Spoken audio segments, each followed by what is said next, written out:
This is a fish that I really wanted to catch. It's called the bullnose common, weighs 39.5 pounds, taken on a hybrid stiff hook link, fish KD style, and at the other end I've crimped it rather than tying a knot. It's a new way of attaching hook links. It's extremely strong, and we're going to show you that now.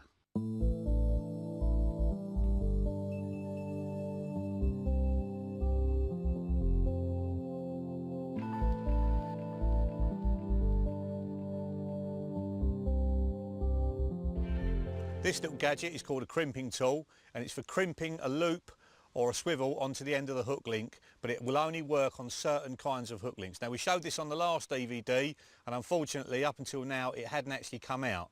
We've now got them right, the crimps are right, and you can now use them on anything that's got a stiff coating to it. So this is what I've been using on this particular session.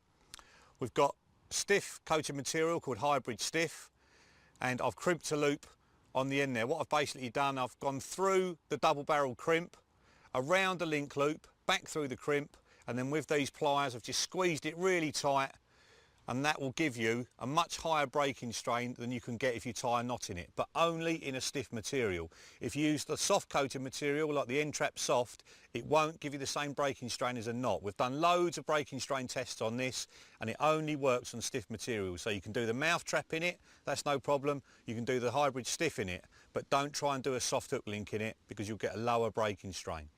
Now, to talk to you about the rest of the rig, we've probably got 8 inches of hook link there. There's ½ an inch strip back by the hook, and I've tied a size 4 curve captor on with the knotless knot, but after a couple of turns I've pulled the hair out of the way, carried on doing the knotless knot, then gone back through the eye towards the point. That's very important that you go towards the point, and then the hair's tied after that to get it exactly the right length. And can you see there, I've got a little kicker on there. I've got a little bit of shrink tube that just kicks in at an acute angle, and that helps the hook flip over and catch hold even more.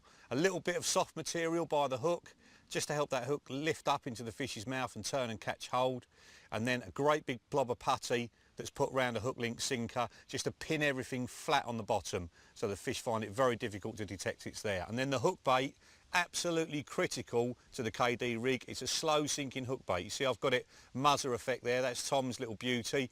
Just drilled the bait out with one of our new bait drills. A 6mm cork plug has gone into that. A little bit sticks out the end, so it just lifts it up off the bottom like that, so the hook is cocked, ready to go into the fish's mouth and catch hold straight away.